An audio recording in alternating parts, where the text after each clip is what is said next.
નમસ્કાર, ધ ગુજરાતમાં આપનું સ્વાગત છે। દેશમાંથી વિદેશ જવાનો સૌથી વધુ મોહ ગુજરાતીઓમાં જોવા મળતો હોય છે। કેટલાક લોકો વિદેશમાં ખાસ કરીને અમેરિકા જવા માટે તો એજન્ટો સાથે લાખો રૂપિયાનો સોદો પણ કરતા હોય છે અને તાજેતરમાં આપણે વાત કરીએ તો ફ્રાન્સના પેરિસ એરપોર્ટ પર ફ્યુલિંગ માટે લેન્ડ થયેલ ખાનગી વિમાનમાં મુસાફરી કરતા 260 જેટલા ભારતીય મુસાફરોને માનવ તસ્કરી હેઠળ લઈ જવાની આશંકાને લઈને પ્રવાસીઓની પૂછપરછ કરવામાં આવતા ગેરકાયદે અમેરિકા જઈ રહ્યા હોવાનો ખુલાસો પણ થયો। ત્યારે હવે અમેરિકામાં શરણાગતિ મેળવવા માટે આમ આદમી પાર્ટીનો ઉપયોગ કરવામાં આવી રહ્યો છે ગુજરાતીઓ દ્વારા તેવી ચોંકાવનારી ખબર સામે આવી છે। એટલું જ નહીં દર્શક મિત્રો, ખબર પર નજર કરીએ તો એક યુવકે તો ચૈતર વસાવા આમ આદમી પાર્ટીના ધારાસભ્ય ચૈતર વસાવા સાથે લીધેલ સેલ્ફીનું શું કર્યું ને તે જાણીને આપ પણ ચોંકી ઉઠશો। વાત કરીએ સમગ્ર મામલે ડિટેલમાં તો દર્શક મિત્રો, ગુજરાતમાં ભલે હજુ આમ આદમી પાર્ટી પાપા પગલી ભરતી હોય પરંતુ તેના કનેક્શન તો જે છે તેનો ઉપયોગ કરીને અમુક લોકો અમેરિકામાં શરણાગતિ મેળવવાનો રસ્તો જાણે સાફ કરી રહ્યા હોય તેવું લાગી રહ્યું છે।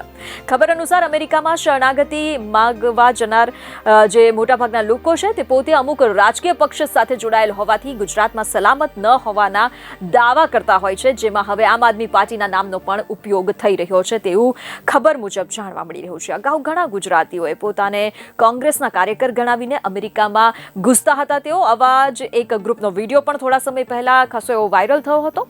જો કે દર્શક મિત્રો, હાલના દિવસોમાં અમેરિકાની કોર્ટમાં જે ગુજરાતીઓ અસાયલમના કેસ ફાઇલ કરી રહ્યા છે તેમાંના ઘણા પોતાને આમ આદમી પાર્ટીના કાર્યકર ગણાવી રહ્યા હોવાના રિપોર્ટ સામે આવ્યા છે। અહેવાલો પર નજર કરીએ તો ગુજરાત પોલીસના સૂત્રોનું એમ કહેવું છે કે રાજકીય આધાર પર અમેરિકામાં શરણાગતિ મેળવવાની શક્યતા ઘણી વધારે રહેતી હોય છે। ગેરકાયદે રીતે અમેરિકા ગયેલ કેટલાક ગુજરાતીઓએ મીડિયા સાથેની ખાસ વાતચીતમાં પણ આ અંગે કબૂલાત કરતા એમ કહ્યું હોવાનું સામે આવ્યું કે તેમણે પોતાની ઓળખ આમ આદમી પાર્ટીના કાર્યકર્તા તરીકે આપીને અમેરિકામાં શરણાગતિ માંગી છે।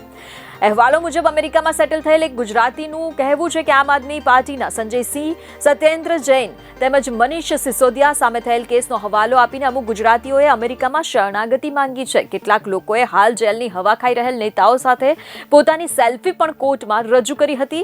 તો નવસારીના એક યુવકે પણ આમ આદમી પાર્ટીના ધારાસભ્ય ચૈતર વસાવા સાથે સેલ્ફી લીધી હતી, જેનો ઉપયોગ તેણે અમેરિકામાં શરણાગતિ મેળવવા માટે કર્યો હતો તેમ તેઓએ જણાવ્યું હોવાના રિપોર્ટ સામે આવ્યા છે। દર્શક મિત્રો, અમેરિકા ન્યૂજર્સીમાં સેટલ થયેલ એક અમદાવાદી યુવકે પણ મીડિયા સાથેની ખાસ વાતચીતમાં એમ જણાવ્યું હોવાનું સામે આવી રહ્યું છે કે એજન્ટના કહેવા પર તે આમ આદમી પાર્ટીમાં જોડાયો હતો અને બાદમાં ઇલીગલી અમેરિકા જઈ તેણે આ જ ગ્રાઉન્ડ પર શરણાગતિ માંગી હતી। જોકે જાણકારોનું માનીએ તો પોલિટિકલ ગ્રાઉન્ડ પર અસાયલમ માંગતા મોટાભાગના ગુજરાતીઓના પોતાને ખતરો હોવાના પણ દાવા ફેક હોય છે। જે લોકો અમેરિકામાં શરણાગતિ મેળવવા માટે આમ આદમી પાર્ટી કે પછી કોંગ્રેસનું નામ વટાવે છે તે મોટા ભાગે તો ભાજપના જ મતદારો છે તેમ પણ દર્શક મિત્રો જાણવા મળી રહ્યું છે તેમ કહેવાઈ રહ્યું છે। જોકે 70 થી 75 લાખ રૂપિયા ખર્ચીને ઇલીગલી અમેરિકા જતા લોકો પોતાનો અસાયલમનો કેસ મજબૂત બને તે માટે સત્તા પર ન હોય તેવા રાજકીય પક્ષ સાથે જોડાઈ જતા હોય છે, તેના જાણીતા નેતાઓ સાથે સેલ્ફી પડાવતા હોય છે અને પછી મોકો મળતા જ અમેરિકા જવા રવાના થઈ જતા હોય છે